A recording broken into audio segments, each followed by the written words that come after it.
E aí, meu povo, tudo bem? Espero que estejam gostando do nosso curso. E agora nós vamos para o nosso módulo 9, que a gente vai falar de gestão da obra.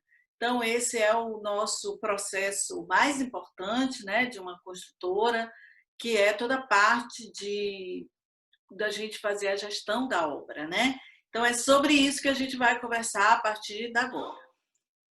Nossa aula 1, a gente vai falar sobre o controle da produção, um dos itens muito importantes para garantir a qualidade da execução da nossa obra. Bom, a gente tem alguns itens aí que a norma recomenda e exige que sejam controlados, que é o que a gente chama de condições controladas para a realização da obra. Então, isso tem a ver com as características da obra e os resultados que a gente precisa, que a gente quer atingir, tem a ver com o nosso sistema construtivo, e para isso, em função de cada sistema construtivo que eu vou adotar naquela obra, a gente tem os nossos procedimentos de execução de serviço daqueles 27 serviços que nós escolhemos para ser os serviços controlados da nossa obra. A gente também precisa fazer os recursos, precisa ter os recursos de monitoramento e medição, implementação de medição e monitoramento. Isso tem a ver não só com os controles de equipamentos de medição, mas também tem a ver com o monitoramento que a gente faz ao longo da obra, como a execução das fichas de execução de serviço, a inspeção do serviço. Isso tem a ver com o monitoramento da obra. Uso de equipamentos, infraestrutura e o ambiente de trabalho. Então, a gente já até falou disso, né, quando a gente falou da questão do apoio, a gente falou bastante dessa questão dos equipamentos. Então, são aqueles equipamentos que garantem que a nossa obra não vai parar porque tem um problema de equipamento. A questão da validação e revalidação, que são os serviços, aqueles serviços que a gente tem que fazer validação e que, no caso da construção civil, a maioria, todos os nossos serviços, a gente consegue validar antes de entregar para o cliente. Porque todos os serviços que a gente faz na obra, a gente consegue saber como eles ficaram, o resultado deles, até que eu entregue para o nosso cliente. A gente também precisa tomar ações para prevenir o erro humano, atividades de liberação, entrega e pós-entrega e manutenção dos equipamentos considerados críticos. Então, a gente vai conversar sobre todos esses itens ao longo desse módulo aí de gestão da obra, tá? Bom, então, quais são os serviços controlados da sua obra? Então, vocês estão vendo, por exemplo, nessa foto aí, é uma obra que está sendo construída em um sistema construtivo de light steel frame, que ela tem a parte de estrutura metálica e o fechamento é todo com placa USB, e aí depende do sistema que você está trabalhando, mas a maioria deles é feito com essa chapa é uma chapa cimentícia. Então, é só para a gente dar um exemplo aí de que eu tenho serviços diferentes quando eu tenho essa tecnologia, quando eu tenho esse sistema construtivo, ou quando eu tenho uma parede de concreto, ou quando eu tenho uma alvenaria de bloco cerâmico convencional ou de bloco de concreto. Então, por isso, você precisa definir quais são os serviços controlados da sua obra. E aqui o PBQPH ele te dá uma lista de serviços, de 27 serviços controlados, e dentre esses serviços você vai escolher quais os que são aplicáveis na sua obra, e caso tenha algum que você precise substituir, isso também é possível, desde que você demonstre que você tem 27 serviços controlados. Esses dois que estão de vermelhinho são serviços que foram acrescentados nessa revisão de 2018. Então, aqui um exemplo, né, de controle de execução do serviço de alvenaria.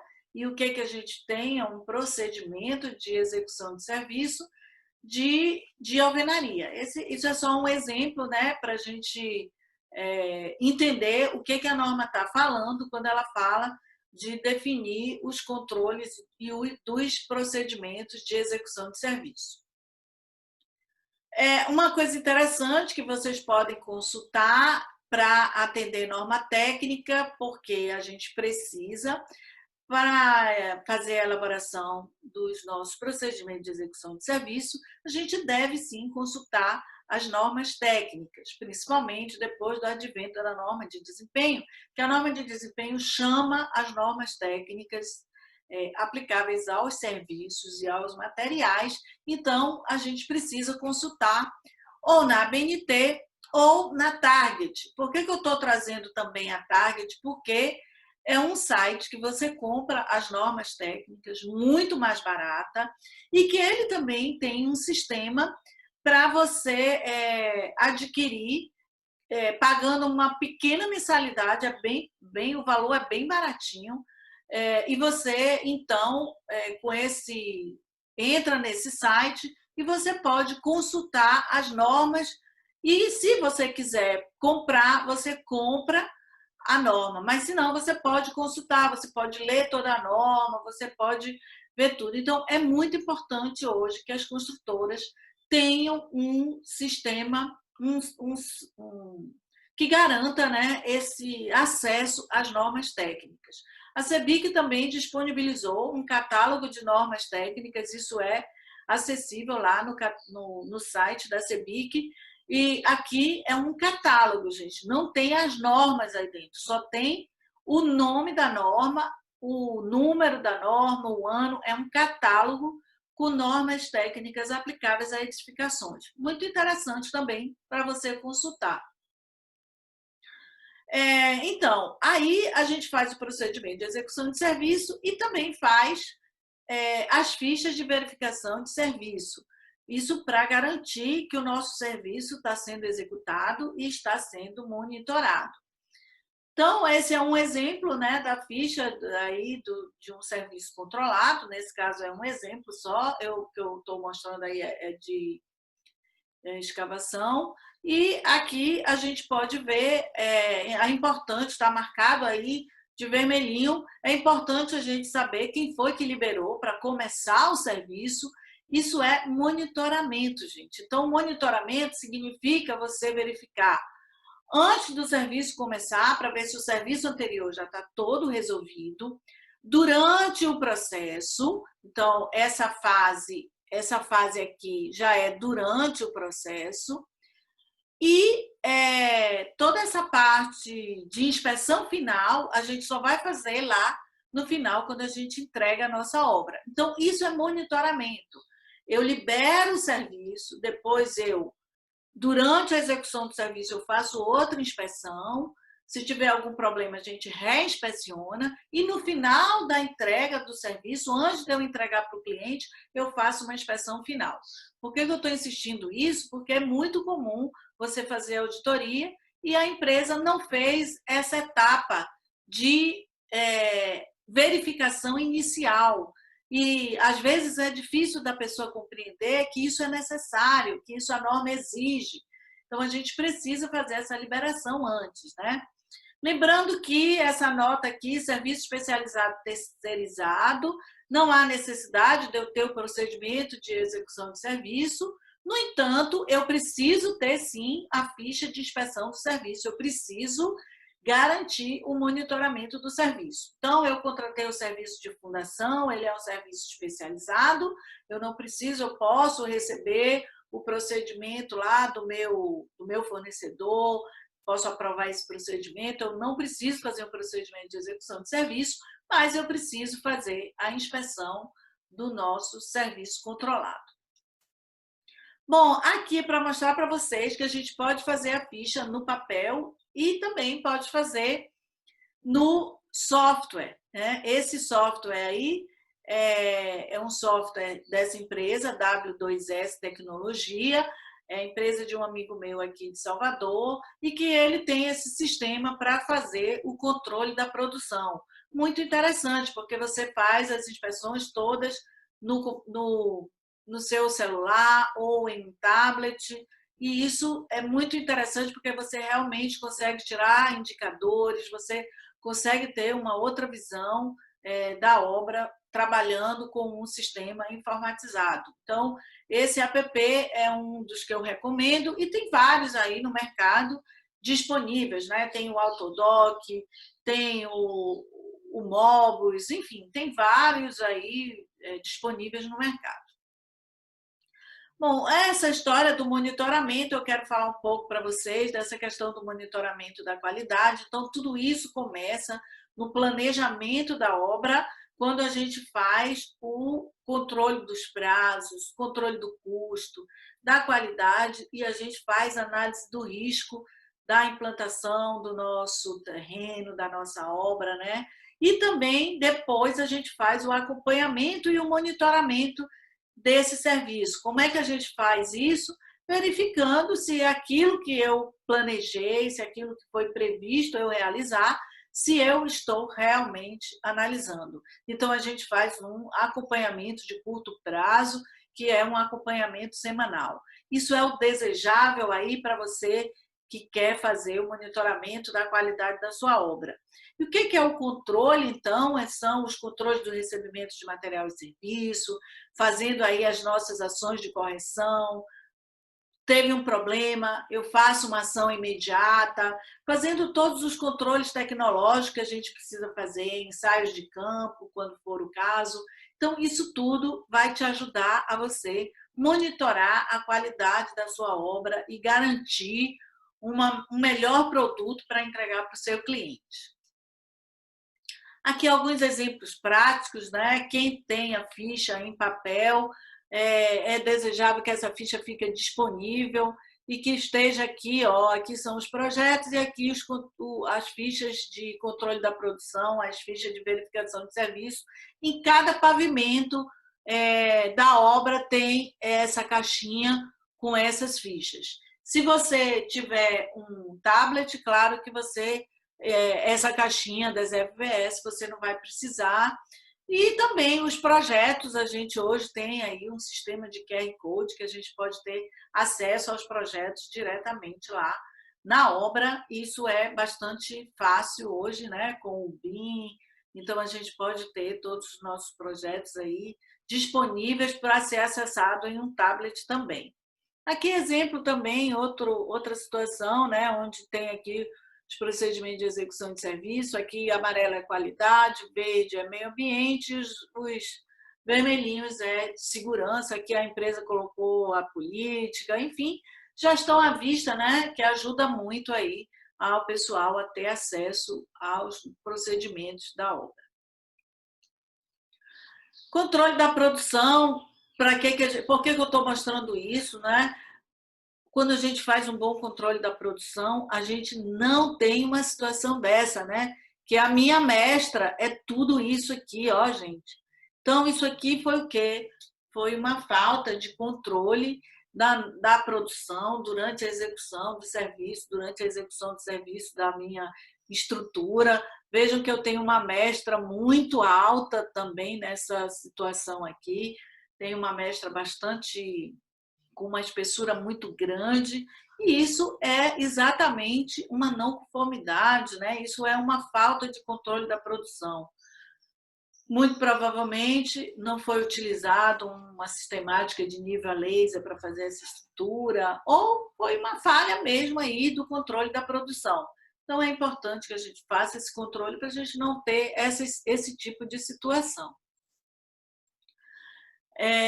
Olha só, os furos da laje, a gente não deve ter essa situação, né? A gente deve furar com um equipamento para dar esse tipo de condição, para não agredir a ferragem da minha estrutura, exatamente para não ter essa situação. E estou mostrando isso para vocês perceberem o que é falta de controle da produção, né? Aqui, alguns ensaios que a gente precisa fazer durante a obra, né? Como a determinação da resistência, fazendo o teste de arrancamento para verificar a aderência do nosso revestimento, o ensaio de estanqueidade de de gás, estanqueidade de água, a gente precisa fazer esses ensaios hoje, né? Eles podem ser feitos, né? Eles são feitos durante a obra. Isso deve estar apontado lá no nosso plano de controle tecnológico. E também o nosso SLAMP teste que a gente faz no recebimento de concreto. Então, esses são ensaios que a gente realiza no campo para fazer monitoramento da execução do serviço da obra. Então, gente, eu quero mostrar para vocês esse ensaio de resistência à tração. E o que eu quero chamar a atenção de vocês aqui é que a gente precisa exigir do nosso laboratório, do laboratório que faz o ensaio de resistência para a sua obra, ou qualquer ensaio para a sua obra, que eles sempre precisam voltar à referência normativa e o padrão, o que eles estão comparando, né? Então, por exemplo, aqui a gente está vendo que ele diz aqui para esse revestimento de piso interno ou externo com placa cerâmica, com utilização de argamassa colante, o revestimento será aceito se de cada 6 corpos de prova, pelo menos 4 valores devem ser iguais ou maiores que 0,30 MPa. Então, quando você receber o ensaio, você sabe analisar o ensaio, porque se não tiver esse parâmetro de referência da norma, você não vai conseguir fazer análise do seu ensaio, do resultado do seu ensaio. Então, isso aqui é exigência da norma de ensaios, né? Porque tipo o ensaio, o exame de sangue, quando você vai receber seu exame de sangue, tem lá qual é a faixa que você deve estar e qual foi o seu resultado. Assim deve ser o resultado dos ensaios que a gente receber de todos os laboratórios que a gente contratar para fazer ensaio na obra. É muito comum, a gente recebe o ensaio, o pessoal guarda o ensaio, quando vai na auditoria, quem vê que está não conforme é o próprio auditor, que acaba identificando que aquele ensaio teve um problema e que ele está fora dos valores especificados pela norma. Então, a gente precisa ter essa conferência, a gente precisa fazer essa conferência. Outra coisa importante, né, a gente faz agora os testes de estanqueidade na obra relacionado à questão das áreas molhadas. E aqui, ó, a exigência é fazer nessa área, que é a área molhada. Esse cliente ele decidiu fazer na área inteira, ele resolveu fazer um ensaio, teste na área inteira. Isso é comum também, a gente vê o pessoal fazendo na área inteira, em geral faz essa impermeabilização mais ou menos dessa forma, mas isso depende do que foi especificado no seu projeto de impermeabilização. E aí a gente deve fazer esse ensaio de estanqueidade na obra e deve guardar o registro disso. Então, coloque lá na sua FVS que você fez o teste de estanqueidade na data tal, né? Coloque na sua ficha de verificação de serviço e também tire algumas fotos de alguns apartamentos que você fez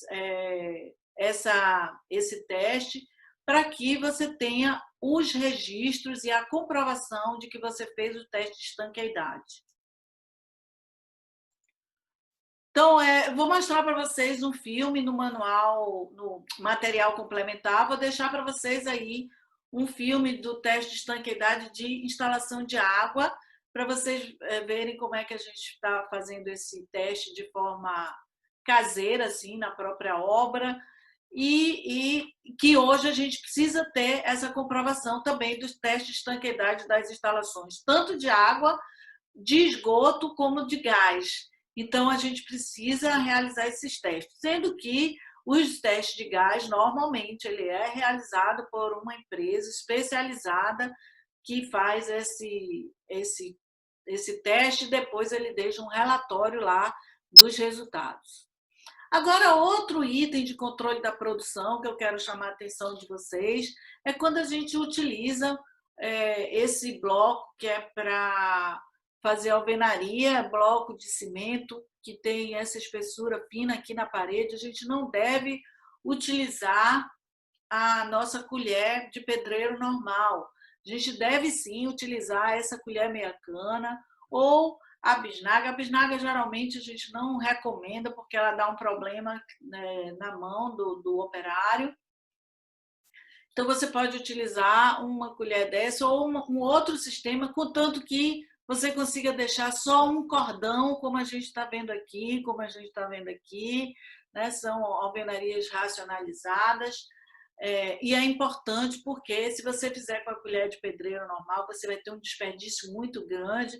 Recentemente eu estive numa obra fazendo uma auditoria e vi o grande desperdício, e a gente já fez trabalho que comprovou a redução do desperdício quando a gente utiliza o equipamento adequado. Outra questão que eu trouxe aqui para vocês é outro exemplo, né? O contrapiso autonivelante, que é muito bom para as áreas secas, ele dá bastante agilidade na produção do nosso contrapiso. Esse é um serviço que amarra muito outros serviços na obra, então, se a gente tem agilidade na execução do contrapiso, eu garanto uma maior agilidade aí nos serviços da minha obra.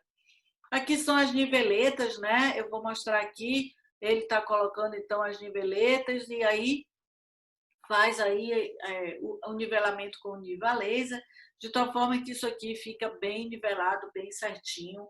E esse sistema de contrapiso autonivelante ele não pode ser utilizado nas áreas molhadas, porque ele não tem como fazer caimento. Então, a gente usa ele só nas áreas secas.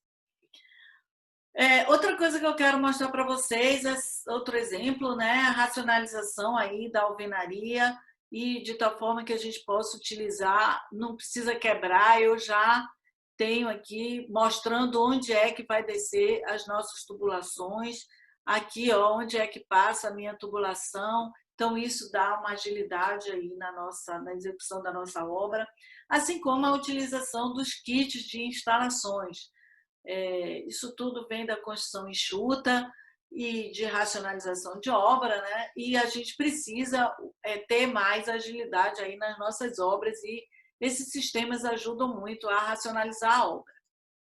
Outro exemplo também é a utilização do escantilhão, né? Que é esse equipamento aqui, que ele ajuda a fazer o nivelamento aqui e a alvenaria fica muito bem feita quando você usa esse sistema do escantilhão. Um outro exemplo é o gesso projetado ou a argamassa projetada, que também dá muita agilidade, melhora muito a produtividade aí na nossa obra.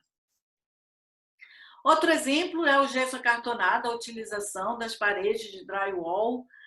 Hoje a gente já vê muito no mercado, o mercado já começa a aceitar muito mais as paredes de gesso acartonado. Ela dá flexibilidade para fazer qualquer reforma e também dá muita agilidade na obra, além da sua obra ficar muito mais limpa e melhor organizada.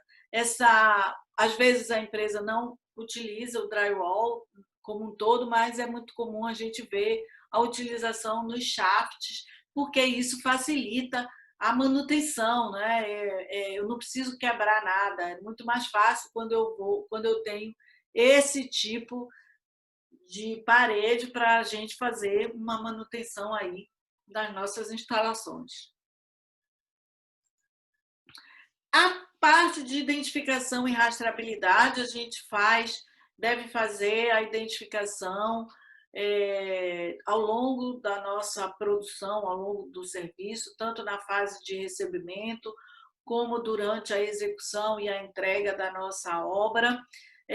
Garantir que todos os nossos projetos estejam bem identificados, na revisão correta, distribuídos na obra de forma correta. A gente já viu isso lá, quando a gente fez a aula de projeto. Garantir, então, que o nosso produto, o nosso serviço estão identificados de forma correta, evitando aí qualquer tipo de erro. A questão da rastreabilidade é muito importante que a gente faça a rastreabilidade do concreto, quer dizer, é obrigatório, né? Não é importante, é obrigatório fazer a rastreabilidade do concreto.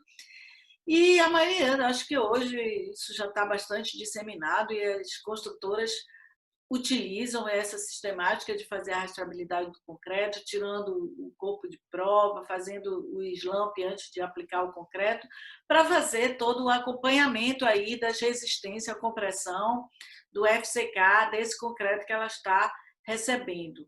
O objetivo da rastreabilidade é a gente ter, então, essa identificação única, sabendo onde foi que aquele lote, aquele caminhão, aquele determinado lote, onde ele foi utilizado, para caso eu tenha qualquer problema, eu consiga resgatar essa informação, de tal forma que se eu precisar tirar um testemunho, se tiver algum problema, fica mais fácil de eu identificar aonde foi. E isso tem a ver com essa questão do monitoramento do nosso serviço. E aqui a norma reforça, né, que eu preciso ter o registro, então eu tenho que ter informação documentada, então eu tenho que ter o registro dessa nossa rastreabilidade. Aqui um exemplo, né, de um mapa de concretagem. Além do mapa, a gente tem aquela tabela, né, que a gente faz, diz quanto foi o slamp, que horas o caminhão chegou, que horas ele saiu da usina, né? A gente faz todo aquele controle, controla os FCK com 3728, em geral é 3728. E aqui eu consigo ver, né, onde foi o lote, esse lote do carro 3, onde ele foi descarregado, de tal forma que fica fácil de eu fazer qualquer monitoramento para caso eu tenha qualquer tipo de problema com a resistência desse concreto. Bom, e a propriedade do cliente? Isso é uma controvérsia, né? Teve uma época que a gente aceitava muito material do cliente na obra, o cliente alterava o projeto do apartamento dele na hora que ele queria, e isso causou no mercado um grande atraso de obras. Hoje, a maioria das construtoras não aceitam a propriedade do cliente, no caso específico de material, estou falando, né? Mas, caso você aceite, essa propriedade do cliente precisa ser identificada. No momento do recebimento, eu preciso verificar, eu preciso ter registro dessa verificação, preciso proteger e salvaguardar toda a propriedade do cliente. Caso tenha algum dano ou alguma inadequação, a gente deve imediatamente informar o cliente e manter o registro disso, para você ficar bastante protegido. É importante a gente lembrar que a propriedade do cliente não é só o material que ele traz para ser incorporado na obra, é também os dados que ele te dá quando ele vai, os dados dele, né, quando ele vai fazer a compra, qualquer ferramenta, equipamento, componente, e até quando você vai na instalação do cliente, você precisa ter cuidado com a propriedade do cliente. Então, tudo isso você precisa ter bastante cuidado, é uma exigência da norma que a construtora tenha cuidado com a propriedade do cliente. Então, a questão da preservação do produto, esse item é um item que a gente percebe no mercado que tem algumas cidades, algumas construtoras, elas têm uma preocupação muito maior com a preservação do produto, com aquilo que ela vai entregar para o cliente. Então, eu estou falando aqui do momento em que o produto já está pronto, a minha obra já está ficando pronta, então meu piso está pronto, minha porta já está instalada, maçaneta instalada, louças instaladas. Então, a gente precisa proteger, identificar e proteger todo esse material, né? Todo esse material que vai ser, esse produto que vai ser entregue para o nosso cliente.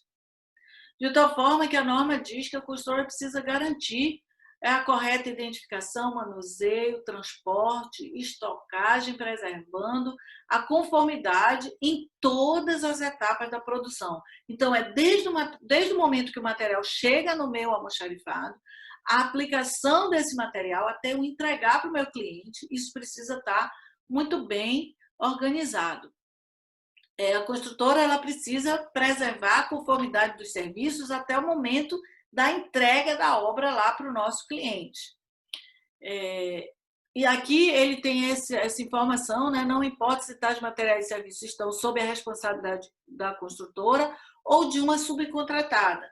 Então, isso é aquela situação, né? Eu peguei o material, entreguei para o fornecedor foi ele que fez o serviço. Não importa. a preservação do material é responsabilidade final, é da construtora, então a gente precisa ter controle com isso. Eu vou mostrar aqui um exemplo, um ótimo exemplo de preservação de produto.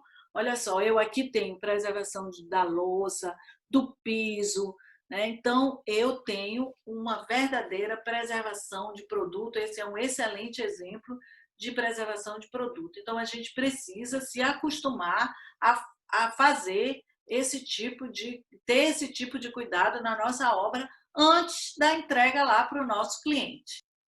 Então, gente, era isso. Finalizamos então aqui esta aula. Eu espero que vocês tenham gostado. Essa é uma aula aí específica aí da execução da obra. Muitíssimo obrigada.